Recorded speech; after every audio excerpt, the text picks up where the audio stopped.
안녕하세요. 저는 8살 난 딸을 키우는 40대 여성입니다. 결혼을 한 지가 엊그제 같은데 제 나이도 이제 벌써 40이 됐고 결혼 생활을 하게 된 지도 10년이 다 돼가네요. 결혼을 하고부터는 제 인생도 참 많이 바뀌었구나 하는 생각이 듭니다. 남편을 만나서 가정을 꾸리고 아이를 낳은 것도 그렇지만 지난 10년 동안 아내로, 엄마로, 또 며느리로 지내면서 어려움도 많고 많은 일을 겪었다 싶네요. 엄마 노릇이야 어려울 줄 모르고 시작한 게 아니니 그러려니 하지만 저는 다른 것보다도 며느리 노릇이 그렇게 힘들 줄은 몰랐습니다. 그저 남들처럼만 하면 예쁨 받고 대우받고 살 수 있을 거라 생각했는데 저는 유독 시어머니를 대하는 게 힘들기만 했었네요. 겨우 둘뿐인 며느리들을 매번 차별하고 형님만 편애하시는 시어머니 때문에 마음고생한 세월이 10년이었습니다. 그 세월 동안 어쩔 수 없이 참고 견디고 살았었는데 그 일도 이제는 더 이상 할 필요가 없게 됐네요. 이제는 저를 속상하게 하는 시어머니도 저를 주눅들게 만드는 형님도 더 이상 없기 때문이죠. 끔찍하고 기막힌 일이기에 이 얘기는 저희 친정에도 하지 못했었는데 이제라도 익명을 빌려 얘기를 해보려 합니다. 저는 20대 중반 지인의 소개로 만난 남편과 6년의 연애 끝에 결혼을 했었습니다. 저희는 신기하게도 처음부터 너무 잘 통했고 서로 너무 좋아했어요. 그래서 일찍부터 서로 결혼을 약속할 수밖에 없었죠. 물론 집안 식구들 만나 뵙고 약혼을 했던 건 아니었지만 저희는 절대로 헤어지지 말고 결혼하자고 말하곤 했었습니다. 그러다 제 나이가 20대 후반이 되어 가면서부터는 슬슬 결혼 얘기를 본격적으로 하게 됐습니다. 저희 집에서는 연애하는 딸 자식이 언제 시집을 가려나 오매불망 기다리고 계셨고 남편 역시 30이 넘은 나이라 주변 친구들은 거의 결혼을 한 상황이었거든요. 연애 기간이 짧은 것도 아니니 더 미룰 것도 기다릴 것도 없다 싶어서 시댁에 인사를 드리고 결혼을 진행하고 싶었지만 저희의 결혼은 쉽게 이루어질 수 없었습니다. 그건 다름 아닌 남편의 연년생 형 때문이었죠. 남편에게는 1살 차이의 친구 같은 형이 있었는데 두 사람은 적은 나이 차이 탓에 어릴 적부터 치고받고 티격태격 하면서도 사이가 가까울 수밖에 없는 형제였어요. 피는 물보다 진하기에 사내 아이들끼리 주먹다짐을 하더라도 금세 화해를 하고 누구보다 사이 좋은 형제가 되곤 했다더라고요. 그런 남편의 형에게도 만나고 있는 여자친구가 있었고 두 사람 역시 결혼을 전제로 교제하고 있었습니다. 그러다 보니 시댁에서는 당연히 장남을 먼저 결혼시키고 싶어 하셨어요. 형을 두고 둘째가 먼저 결혼을 하는 일은 절대로 있어서는 안 된다며 말씀하시는 시어머니 때문에 저희는 형이 먼저 결혼식을 올리기를 기다려야만 했습니다. 요즘 세상에 그런 게 크게 중요할까 싶었지만 시어머니가 극구 반대를 하시니 저희도 어쩔 수 없이 저희 차례가 돌아오기를 기다릴 수밖에 없었습니다. 어차피 두 분도 꽤 오래 연애를 하셨다고 들었으니 나이도 있고 해서 너무 늦지 않게 결혼을 하실 거라 생각했죠. 하지만 저희의 예상과 달리 아주버님은 일찍 결혼을 하지 않으셨습니다. 오빠, 형님 쪽은 아직 소식 없으셔? 결혼 얘기가 결정된 건 맞는 거지? 이러다가 설마 헤어지시는 건 아니겠지? 그럼 우리는 언제 결혼해? 아니야, 그건 아닐 거야. 형이 여자친구를 엄청 좋아하거든. 그래서 형도 하루빨리 결혼하고 싶어 하는데 그쪽에서 자꾸 미루는 모양이야. 아무래도 직업이 그렇다 보니까 시간 내기가 쉽지 않은 모양이더라고. 뭐 그동안은 인턴, 레지던트 한다고 계속 바쁘더니 이제 곧 전문의 시험을 준비해야 하나 봐. 그래도 형은 여자친구가 전문의만 되면 곧바로 식 올린다고 했으니까 우리 그때까지 좀 기다려보자. 사실 당시 남편 형의 여자친구는 의사였어요. 의사들 바쁜 거야 저희도 잘 알지만 오죽 바쁜 모양인지 결혼식 올릴 여유도 없었던 모양입니다. 하지만 제가 알기로는 의사들도 인턴 레지던트 시절에 많이들 결혼을 하는 것으로 알고 있었거든요. 대학병원 의사하고 있는 저희 친척 오빠도 레지던트 하면서 결혼을 했었으니 말이죠. 하지만 그쪽에서는 제대로 자리를 잡고 결혼을 하고 싶은 건지, 신경 쓸 여력이 없는 건지, 꼭 전문의를 따고 나서야 결혼을 하겠다고 말을 했었답니다. 시험에 한 번에 붙는 것도 아닐 거고, 그게 1년이 걸릴지 2년이 걸릴지 모르는데 말이죠. 하지만 저희는 기다리는 것 말고는 달리 할 수 있는 일이 없었습니다. 기다리다 지쳐서 노처녀가 되겠다 싶었지만 시어머니가 완강히 버티시니 어쩔 수가 없었죠. 그러다 저희 집 쪽에서 급한 문제가 생기고 말았어요. 저희 할머니가 갑자기 건강이 나빠지기 시작하셨거든요.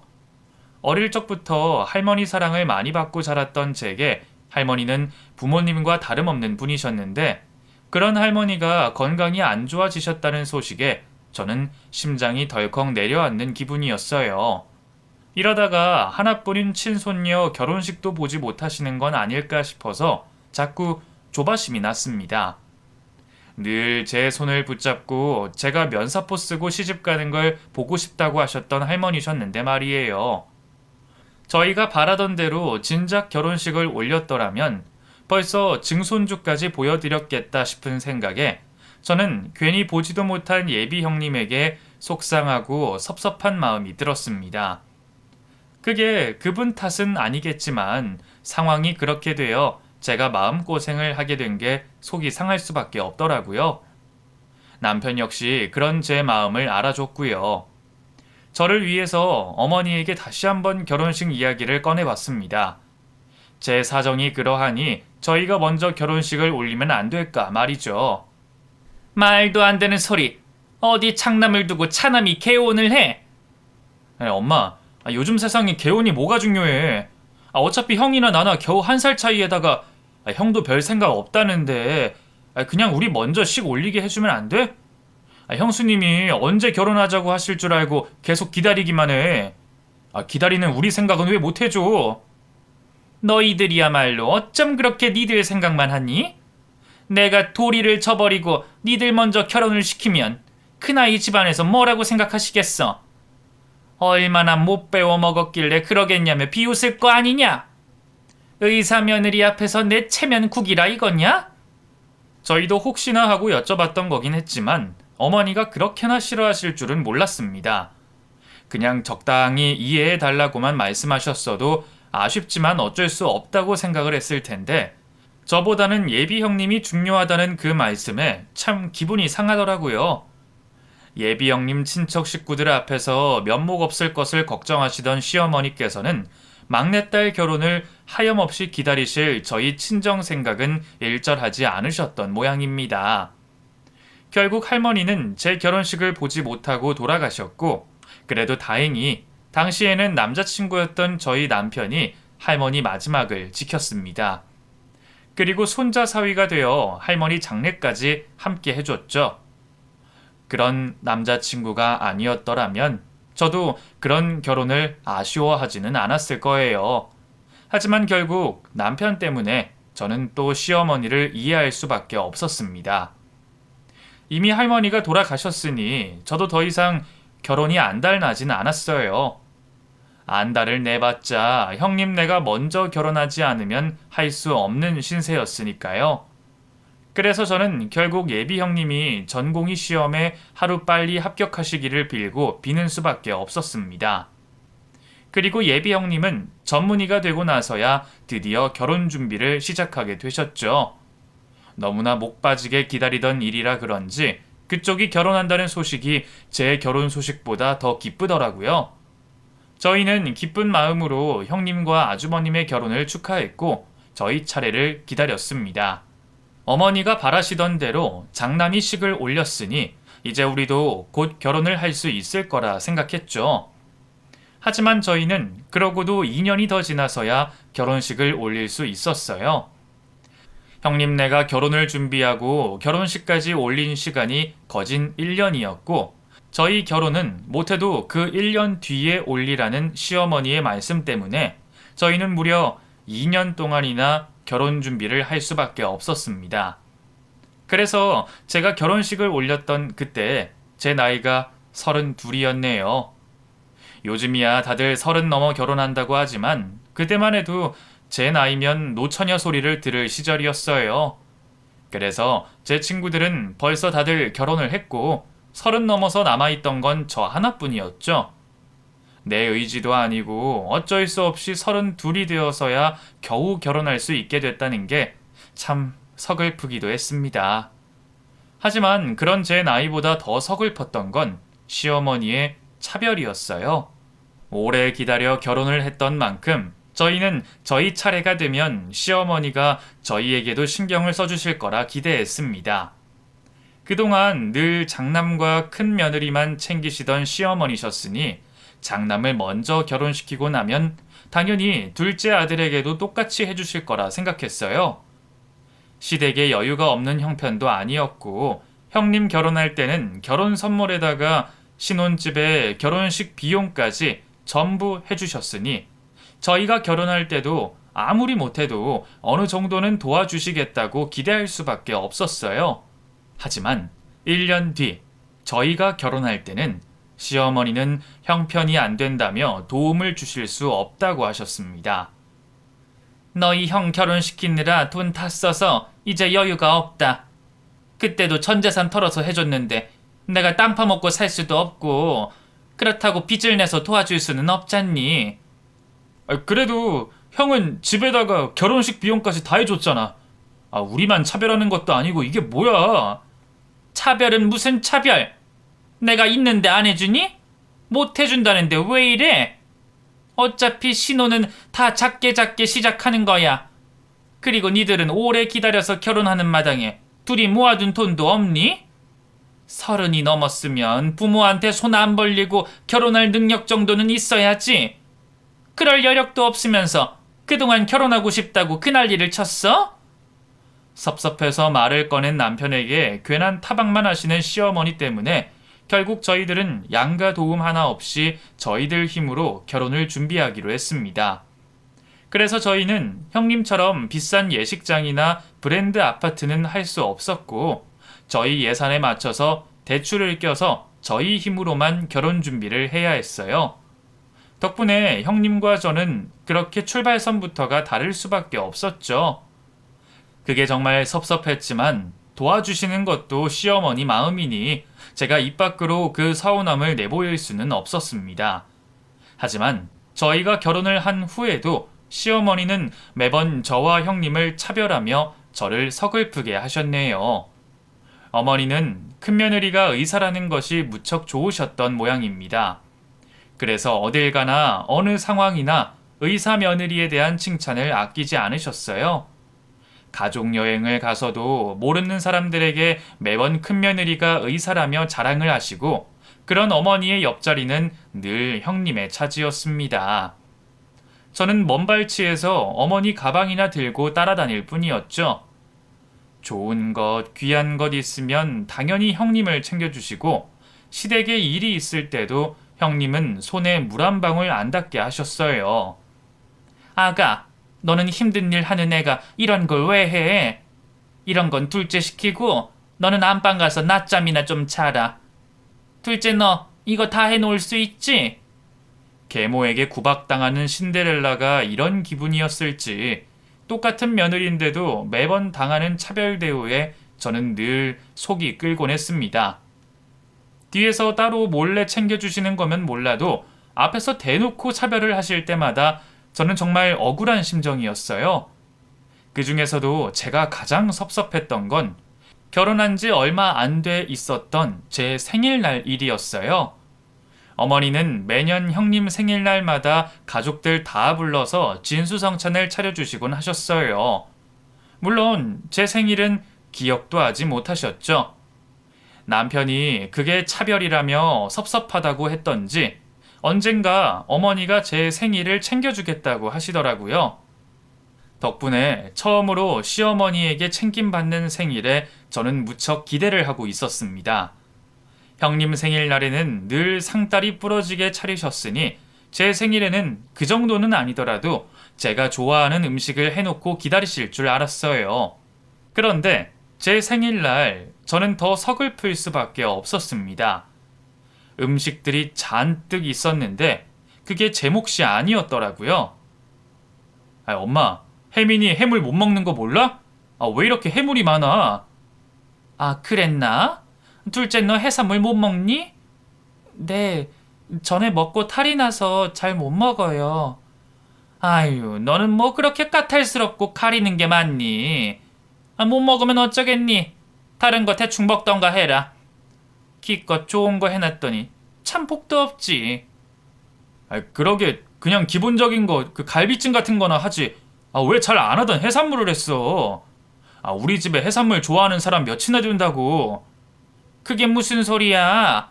큰애가 해물을 얼마나 좋아하는데 니들만 먹냐? 다 같이 식사하는 자리인데 다른 사람들 생각도 해야지.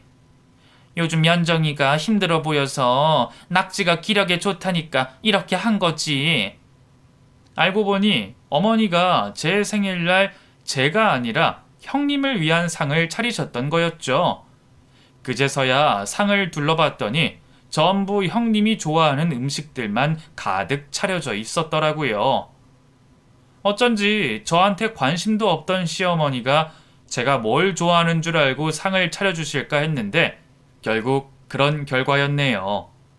저도 애써 섭섭함을 숨기고 싶었지만 그날은 정말 표정 관리가 되지 않았습니다. 이럴 거면 차라리 오지를 말 걸 하는 생각이 얼마나 많이 들었던지 마음 같아서는 그 자리를 당장이라도 박차고 일어나고 싶었죠. 하지만 어머니는 아랑곳하지 않으시고 형님 앞으로 반찬들을 밀어 넣어 주시고 결국 저는 먹지도 못하는 밥상을 쳐다보고 숟가락만 빨다 왔습니다.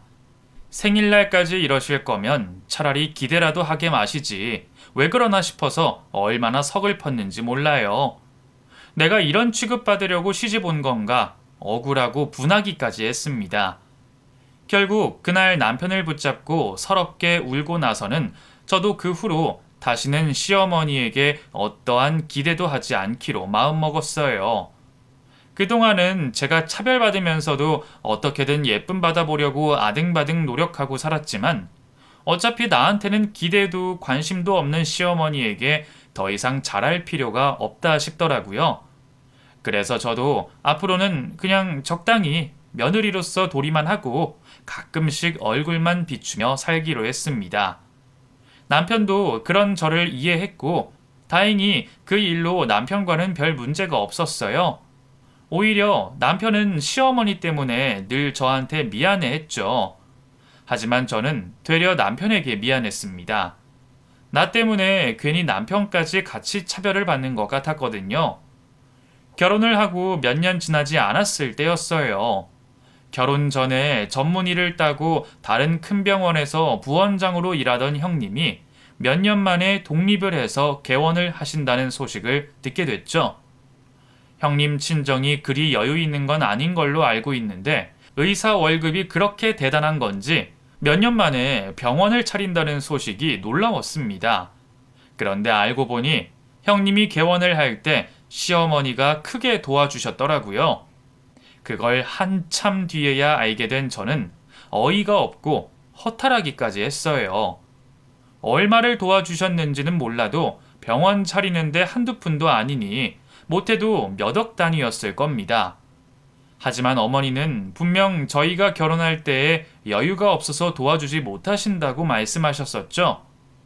그래서 저희는 그냥 그런 줄만 알고 빚내서 집을 사서 매달 은행 이자 내며 빠듯하게 살았습니다. 그런데 시어머니가 저희 도와줄 여력은 없으면서 형님 병원 차려줄 여력은 되셨다는 게 참 황당하더라고요. 그리고 그제서야 그놈의 의사 타이틀이 얼마나 대단한 건지 깨닫게 됐습니다. 어머니는 장남, 차남 차별하는 게 아니라 의사 며느리, 보통 며느리를 차별하고 계셨던 거였어요. 그래서 어떻게든 의사 며느리 드리겠다고 전전긍긍하시며 애를 쓰시더니 결국 결혼을 시키고는 의사 며느리에게만 지원을 아끼지 않으셨네요. 하지만 그러면서도 시어머니는 아쉽거나 급할 때는 늘 저를 찾으셨어요. 일을 보러 가시거나 물건을 사셔야 할 때마다 형님은 병원 때문에 바쁘다며 늘 저한테만 시키곤 하셨죠. 저도 괜히 더 미움받기 싫어서 군말 없이 했지만 그런 제 속이 말은 아니었을 겁니다. 그러던 어느 날 시어머니에게 청천벽력 같은 일이 벌어지고 말았습니다. 늘 꼬장꼬장 하셔서 건강에는 이상이 없으신 줄 알았던 시어머니가 병원에서 위암 판정을 받고 마셨던 거죠. 집안에 의사가 있어서 건강 걱정은 없다고 하시던 시어머니셨는데 의사 며느리도 오는 병을 막을 수는 없었던 모양입니다. 대학병원에서 위암 3기 판정을 받으신 시어머니는 그 충격에 알아눕기까지 하셨어요. 그래도 결국 믿을 구석은 의사 며느리라 생각하셨던지 시어머니는 형님을 곧바로 불러서 어떻게든 치료를 시켜 자신을 꼭 살려달라 부탁을 하시더라고요. 아가, 나 좀 살려다오. 나 좀 살려줘. 그래도 내가 믿을 구석은 결국 너 하나 아니냐. 우리 의사 며느리 아니면 내가 누구를 믿어? 안 그러니? 어머니, 괜찮으실 거예요. 병원에서 말씀하시는 대로 수술 받고 항암 치료 시작하면 분명 좋아지실 거예요. 아니다. 나 다른 데서 말고 너한테 치료받고 싶다. 사람 드글드글한 대학병원에서 얼굴도 모르는 의사들한테 치료받느니 우리 며느리한테 받아야지. 네? 저희 병원이 암 전문도 아닌데 어떻게 그래요? 어머니, 암 치료는 큰 병원에서 하시는 게 좋아요. 아니야, 나는 너 믿는다. 이 세상 천지에 믿을 게 너밖에 없어. 시어머니는 무슨 일이 있더라도 며느리에게 치료를 받으시겠다며 말도 안 되는 고집을 피우셨어요.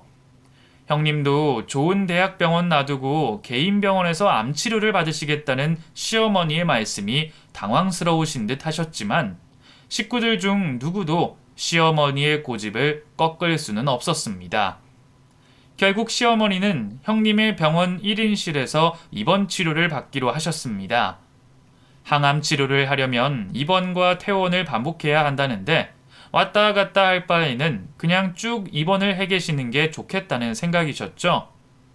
저는 그래도 병원에 계시는 게 더 힘들지 않으실까 걱정했지만 큰 며느리라면 껌뻑 죽는 시어머니는 며느리 병원이 집보다 좋으신 듯 하셨어요.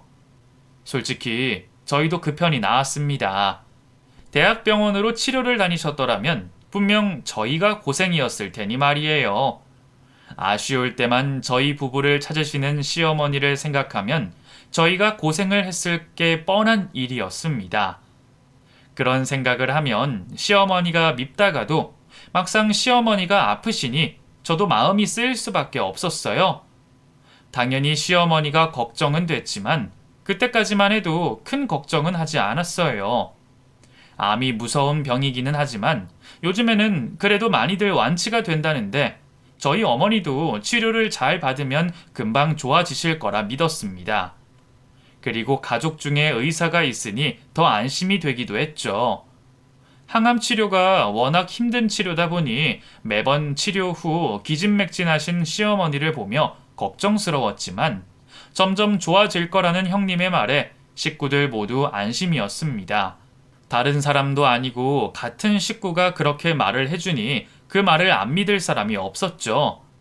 어머니도 형님 병원에 계시니 마음도 편하고 몸도 편하다며 좋아하셨고 그래서 저희 부부나 아주버님이나 다들 모든 것이 좋아질 거라고만 생각하고 있었습니다. 몇 차례의 항암 치료만 끝이 나면 어머니는 건강한 모습으로 퇴원을 하시고 적어도 10년 정도는 더 저를 괴롭히시겠다 생각했었죠. 이래서 의사 며느리가 좋은 거야. 다른 노인네들이야 아프면 병원비 걱정하고 사람 드글드글한 다인실 쓰느라 고생하지만 나는 우리 며느리 덕분에 1인실에서 이런 호강을 하고 있잖니. 아플 때마다 우리 며느리가 달려와서 나를 돌봐주는데 내가 무슨 걱정이 있겠어? 주치의가 따로 있으니 이렇게 좋다. 정말 며느리 복 하나는 제대로 있었는지 의사 며느리 덕분에 말년에 이런 호강을 하게 되네. 우리 큰 며느리 덕분에 그놈의 암인지 뭔지도 금방 떨어져 나갈 것 같구나. 하지만 이상하게도 어머니는 시간이 흐를수록 점점 상태가 나빠지시는 듯 했습니다. 저희야 전문가가 아니니 잘 모르지만 저희가 걱정할 정도로 어머니의 상태는 안 좋아지고 있었어요. 살이 빠지고 머리가 빠지고 그런 것들은 암 환자들의 기본이니 그러려니 했지만 그걸 제하고도 어머니는 보통 환자들 상태보다 더 좋지 않아 보이셨어요. 아무리 피곤하시다고 그래도 저희가 찾아뵐 때마다 매번 잠들어 계시고 간혹 깨어 계실 적에는 멍하니 계시던지 말씀이 없으셨습니다. 그래서 저희는 몇 달 동안 시어머니와 대화 한마디 할 수가 없었어요. 형님, 어머니 괜찮은 거 맞아요? 기력 없으신 거야 그렇다 해도 벌써 몇 달째 말도 못 하시는 게 좀 걱정스럽네요. 동서가 의사야? 예? 아니요. 그건 아니지만 저도 그냥 걱정이 돼서요. 동서가 어머니 걱정을 얼마나 하는지는 모르겠지만 어머니는 동서보다 내가 더 신경 쓰고 있어. 내가 의사인데 우리 시어머니 나쁘게 만들겠어? 지금은 항암 치료 때문에 어쩔 수 없는 과정인 거야. 그 독한 항암 받고 약 드시다 보면 그 연세에 멀쩡한 게 더 이상한 거지. 아무튼 어머니 여기서 밥도 잘 드시고 치료도 잘 받으시니까 괜한 걱정할 필요 없어. 예, 죄송해요. 형님이 그렇다고 하시니 그런 줄만 알지 제가 거기다 뭐라고 더 말을 붙일 수가 없었습니다. 다른 가족들도 걱정을 하기는 했지만 결국 모두들 의사인 형님의 말을 믿을 수밖에 없었습니다.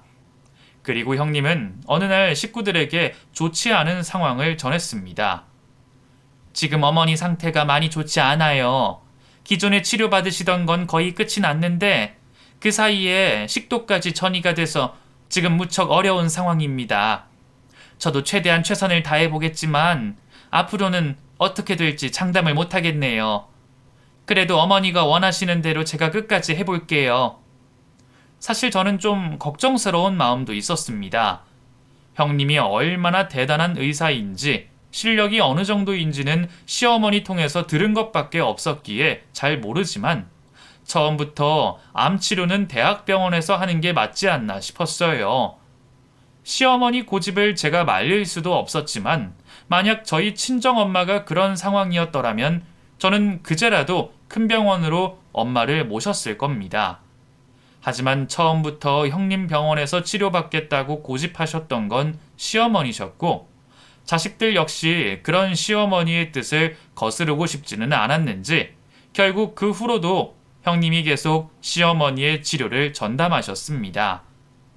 좋을 때보다 미울 때가 더 많았던 시어머니였지만 그렇다고 제가 시어머니가 잘못되기를 바란 적은 한 번도 없었습니다. 미우나 고우나 가족이었고 내 남편의 어머니셨으니까요. 그래서 저는 매일 밤 어머니를 위해 기도를 드렸습니다. 상태가 나빠지더라도 기적같이 나으시기를 바라면서 말이죠. 하지만 가족들의 그런 걱정과 염원에도 불구하고 시어머니는 병세가 악화되어 결국 숨을 거두시고 마셨습니다. 돌아가시기 직전에 낌새도 없었던 건지 늦은 밤 형님의 연락에 뛰어간 저희는 결국 시어머니의 임종도 지킬 수가 없었습니다. 너무 갑자기 떠나셨어요. 분명 오늘 저녁까지만 해도 식사 잘 하시고 괜찮으셨는데 원래 한치 앞을 모르는 게 환자들이다 보니 이런 불상사가 생기고 말았네요. 어쩌면 어머니를 더 신경 쓰지 못한 제 탓이에요. 시어머니의 사망 소식에 모두들 놀라고 슬펐지만 그 중에서도 형님이 가장 힘들어 보이셨습니다. 아무래도 직접 치료를 진행하셨기에 그만큼의 부담과 책임감에 시달리셨겠죠. 그리고 누구보다 시어머니와 가까운 분이셨으니 더 힘드셨을 겁니다.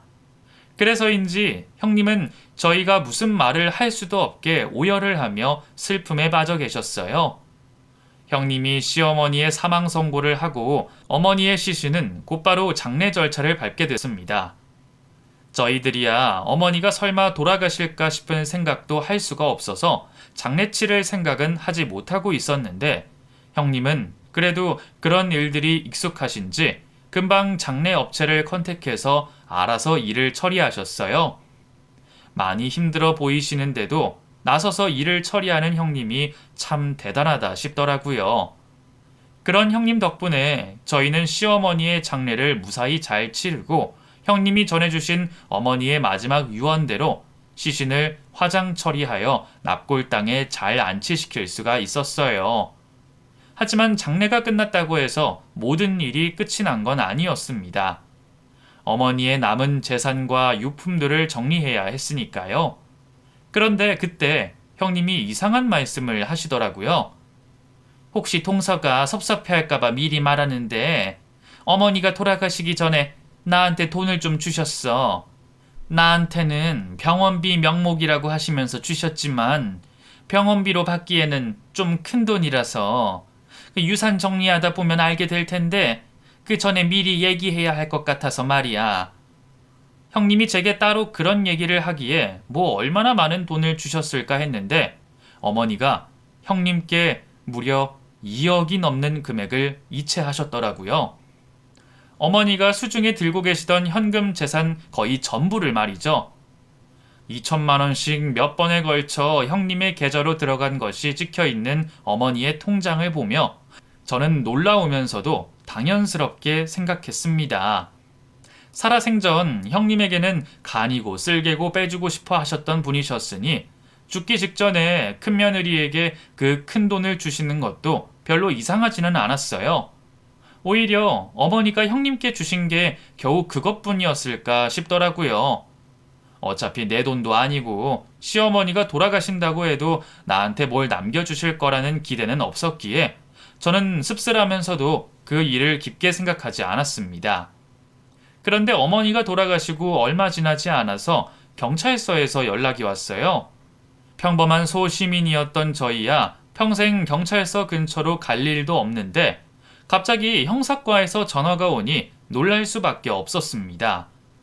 혹시 보이스피싱인가 싶어서 의심을 하면서 받은 전화에서 형사님은 기막힌 이야기를 하셨어요. 여기 땡땡 경찰서입니다.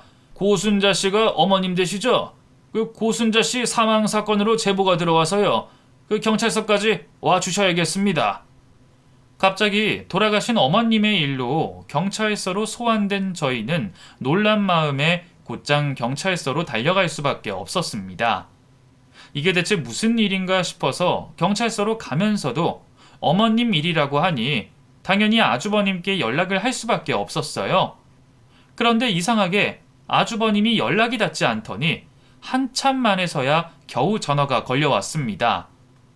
형, 왜 이렇게 전화를 안 받아? 혹시 형도 전화 받았어?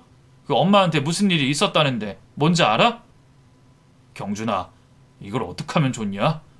네 형수가 조금 전에 형사들한테 끌려갔다. 끌려가다니? 형수가 갑자기 왜? 모르겠다. 그 피의자라고 하면서 수사를 해야 한다는데 뭐가 뭔지 모르겠어. 우선 나도 경찰서 가고 있으니까 가서 만나서 얘기하자. 형님이 경찰에 피의자로 끌려갔다는 소리가 대체 무슨 말인지, 어머니에 대한 제보는 뭔지 저희는 아무것도 상상할 수도 예견할 수도 없었습니다. 그리고 경찰서에 도착해서야 알게 된 진실은 저희의 상상보다 더 어마어마한 것이었어요. 고순자님이 어머님 되시죠? 이현정 씨가 고순자님 큰며느리 되시고요. 예, 맞아요. 제가 둘째 며느리고요. 근데 이게 대체 무슨 상황이에요? 형님이 왜 피해자인 거죠? 제보가 들어왔습니다. 이현정 씨 병원에서 일하는 간호사가 이현정 씨가 고순자님을 사망에 이르게 했다는 제보를 해서 말이에요. 형님 병원에서 일하던 간호사 한 명이 형님을 살인으로 신고를 했다는 겁니다. 이게 무슨 소리인가 싶었던 저는 당연히 말도 안 된다고 얘기했어요. 그게 무슨 말씀이세요? 살인이라뇨? 저희 어머니는 암으로 돌아가신 거예요. 형님이 의사시라 어머니가 형님한테 치료받고 싶다고 하셔서 그 병원에서 치료를 받으신 거예요. 물론 병이 악화돼서 안타깝게 돌아가셨지만 그렇다고 병을 고치지 못한 게 살인은 아니잖아요. 그게 그 증거가 있어요. 어머님 쓰시던 병실에 CCTV가 있는 거 알고 계셨어요? 예? CCTV라뇨? 병실에 CCTV가 왜 있어요? 그동안 피해자가 피해자를 감시하려고 병실에 달아뒀답니다. 그리고 그걸 알고 있던 제보자가 그 영상을 저희에게 넘겼어요. 그것 때문에 이현정 씨를 피의자로 구속했고요. 혹시 괜찮으시면 직접 보시겠어요? 그때까지도 저는 설마 형님이 그런 짓을 벌였을 거라고는 생각도 할 수 없었습니다. 누구보다 시어머니와 가깝고 잘 지내시던 분이 시어머니를 해칠 이유가 없었으니까요. 하지만 경찰의 권유로 CCTV 영상을 보게 된 저는 소스라치게 놀랄 수밖에 없었습니다. 영상 속에는 어머니가 계속 병실을 도망치려 하는 장면들이 찍혀 있었어요. 바닥을 기어나가서 병실 문을 두드리고 누군가가 올 때마다 살려달라 외치는 것 같은 장면들이 담겨 있었습니다. 하지만 가장 놀라운 것은 영상 속에서는 어머니가 제대로 말씀을 하시고 움직임이 있으셨다는 거였어요. 그동안 저희가 병문안 갔을 때마다 상태가 안 좋아서 입만 벙긋벙긋 하시고 누워서 말씀 한마디 못 하셨던 어머니를 떠올린다면 그건 저희가 알고 있던 어머니의 모습과 너무 다른 모습이었습니다. 그리고 그제서야 저희가 그동안 형님 말만 믿고 어머니에 대한 진실을 전혀 보지 못하고 있었다는 걸 알게 됐죠. 그동안 피의자가 피해자를 제대로 치료하지 않고 방치하고 학대한 정황들이 영상에 모두 담겨 있었습니다.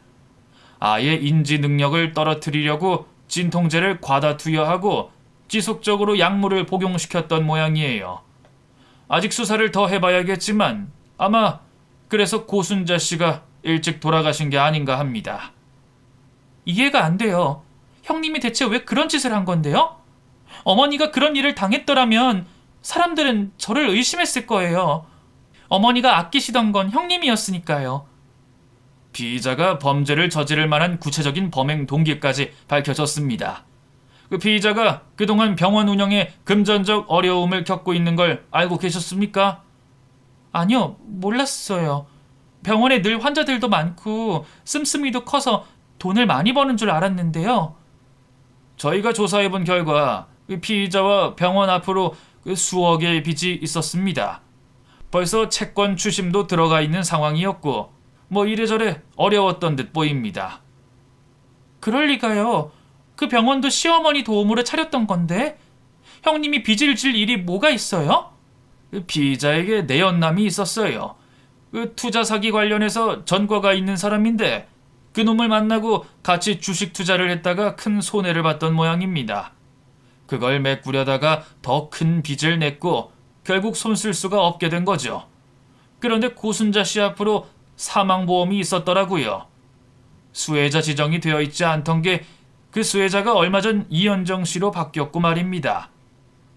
그저 돈 잘 벌고 명망 있는 개인 병원 의사인 줄만 알았던 형님의 실체는 너무나 놀라운 것이었습니다. 생각지도 못했던 상간남에 주식 투자까지 형님은 다른 식구들 몰래 너무 큰 일들을 벌이고 있었네요.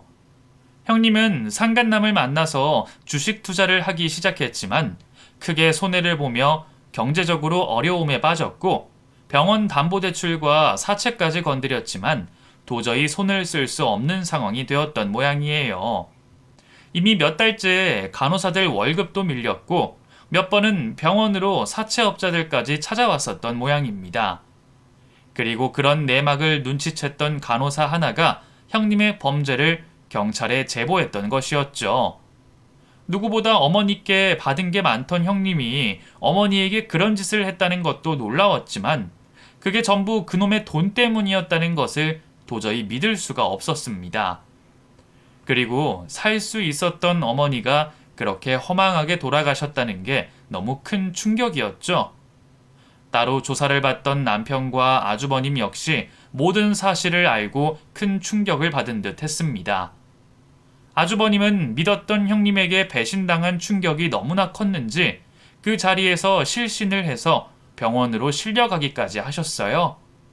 같이 한 입을 덮고 살았던 와이프가 자기 어머니를 죽이고 바람까지 피웠다는 걸 도저히 받아들일 수 없었겠죠. 그 후 형님은 시어머니에 대한 살인으로 재판을 받게 됐고 형님과 아주버님은 그 사이 이혼 소송을 진행하셨습니다. 아직 어린 시조카는 결국 아주버님이 데려갈 수 있게 됐고요. 강력 사건에 대한 재판이다 보니 재판은 꽤 길게 이어졌습니다. 그 사이에 답답했던 저희들이 형님을 만나 따져 묻고 싶었지만 번번이 면회를 거부하는 형님 때문에 형님의 얘기를 한 번도 들을 수가 없었어요. 어떻게 인간이 그런 짓을 했는지 정말 묻고 싶었는데 말이죠. 그래서 죗값을 꼭 치르기를 바랬지만 아쉽게도 형님은 살인죄가 아닌 상해치사로 최고형을 받게 됐습니다. 아쉽지만 어쩔 수 없는 일이었습니다. 이미 증거들은 사라진 지 오래였고 직접 살인임을 밝히기에는 증거들이 너무 빈약했기 때문이었죠. 영상에 담긴 것들로는 이미 암에 걸리셨던 어머니가 어떤 정황으로 죽음에 이르셨는지를 밝힐 수가 없었습니다. 게다가 벌써 시신을 화장까지 마친 상태에 부검을 다시 할 수도 없었고 원래 이런 일로 과실을 따지는 게 어렵다고 하더라고요. 그래도 그 제보자의 영상마저 없었더라면 형님은 아무 죄도 없이 거리를 활보하고 다녔을지 모르겠네요. 그 생각을 하니 어떻게든 벌을 받았다는 게 다행이다 싶었어요. 재판이 끝나고서야 밝혀지게 됐지만 시어머니가 형님에게 증여하셨다던 2억이 넘는 현금도 결국 형님이 직접 훔쳤던 것이었습니다. 그래서 그 돈은 다시 받아내야 했고 형님이 수령을 받기로 예정되어 있었던 어머니의 사망보험금 역시 형제들 앞으로 돌아가게 됐어요. 사람이 죽었는데 돈이 중요할까 싶지만 그래도 그런 파렴치한 인간에게 더 이상 뺏기지 않아서 얼마나 다행인지 모릅니다. 그 뒤 충격이 컸던 아주버님은 저희 남편의 도움으로 조금씩 나아져 갔고 저는 시조카를 대신 챙기며 가족끼리 서로 도우며 지내게 됐습니다. 그리고 시간이 흘러 이제서야 모두들 조금 안정이 된 듯 하네요. 그래서인지 저는 이제 와서 이런 생각이 들기도 합니다. 만약 시어머니가 형님을 그렇게 편애하지만 않으셨더라면 이런 일이 없었을까 하는 생각을요. 식구들 모두 형님의 말을 철석같이 믿었던 것은 모두 어머니 때문이었습니다. 어머니가 누구보다 좋아하시고 아끼시는 큰며느리가 어머니에게 해를 끼칠 거라 생각하지 않았으니까요. 그리고 평소 시어머니와 소원한 사이였던 저는 어머니의 이상을 알아차리지 못했죠. 만약 제가 시어머니께 애정이 조금 더 있었더라면 결과가 달라지지 않았을까 싶은 마음에 그래서 참 많은 생각이 드네요. 그래도 이미 지나간 일, 제가 더 이상 할 수 있는 일은 없겠죠. 그래서 지금은 그나마 형님이 죗값을 치르고 반성하기를 바라며 저희 식구들이 더 이상 불미스러운 일에 휘말리지 않기를 바랄 뿐입니다. 감사합니다.